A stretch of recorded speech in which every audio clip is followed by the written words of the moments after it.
Hi and welcome back to our Sensible TableView video tutorials. In this tutorial, I'll be demonstrating how to use Sensible TableView as a simple replacement of UITableView.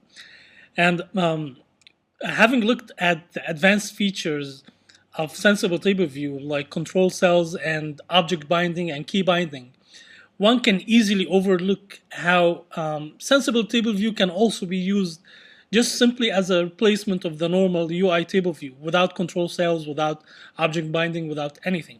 And actually, the idea behind this video came from a tweet by Gurav from Twitter, who I'd actually like to thank very much for pointing this out to us, that we need a tutorial for the simpler, sensible table view features.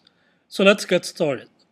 What I've created here is an application that's very similar to the one we've created in the intro video, just a simple navigation application. I created a table model here, and in the implementation file, I created an instance of the table model and simply released it in the destructor. What I'll be adding today to the model is a section of Sensible TableView that's called an array of strings section. And this is actually the easiest way to replicate some very common UI table view behavior. So let's add this.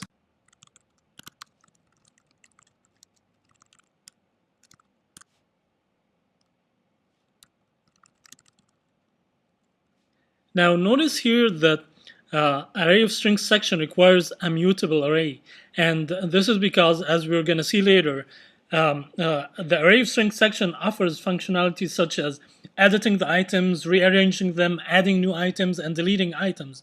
And this can only be possible if your array is a mutable array. So I'll add a mutable array here really quickly.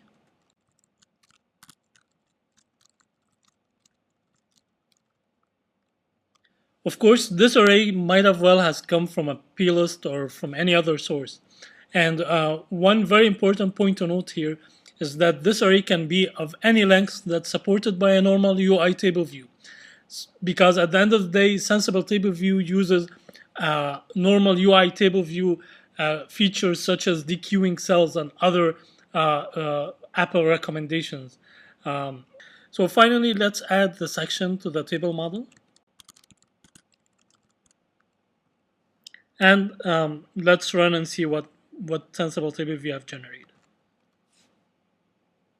Okay, so what we have here is 3 cells representing each item of the array, and the default functionality of Sensible TableView is that whenever I tap a cell, I'm able to edit the string that's associated with this cell.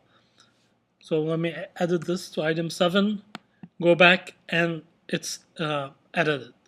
Now I'll show you how to add more functionality to this table view by adding 2 buttons here, one for adding and one for editing the table. So let's go back. Okay, so I'll just paste here some code I have for adding the 2 buttons. This is normal, just a normal UI button item for the add button item, and the right button item set to self-edit button item. This has nothing to do with Sensible TableView. It's just normal navigation bar items. Now, all I need to do is tell the string section that it needs to associate itself with the add button item. So whenever the add button item gets tapped, a new item array is added. So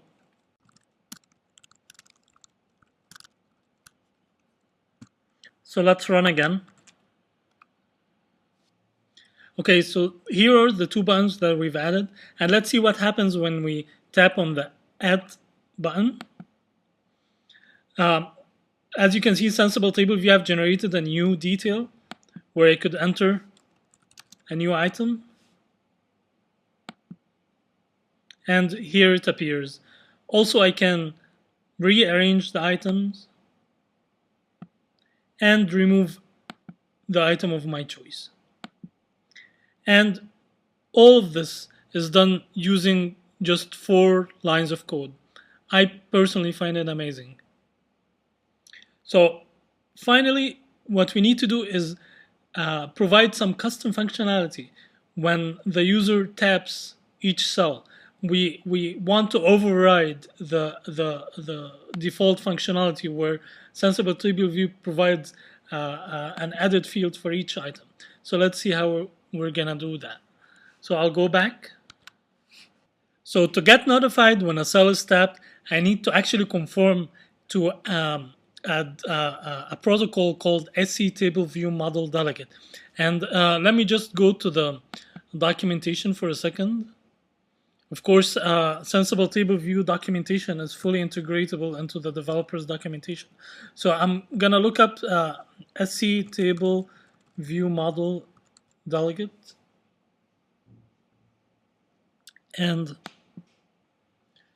if I look down at managing cells, I'll find the delegate for selecting a row at index path. That's actually very similar to UITableView delegate.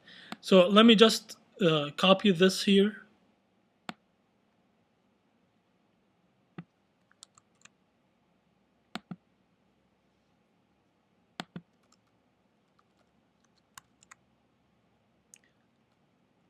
And let's not forget conforming to the actual delegate. So I'll go back to the header file here and make sure that I conform to SC-TableView model delegate.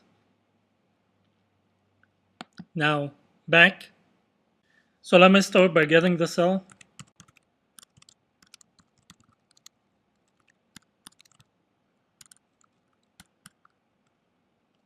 And just pasting some code from a simple alert that I have.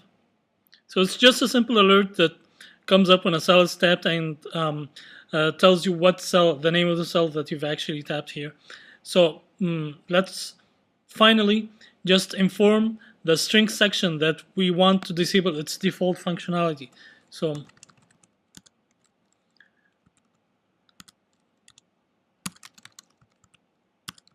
and that's it. Let's run.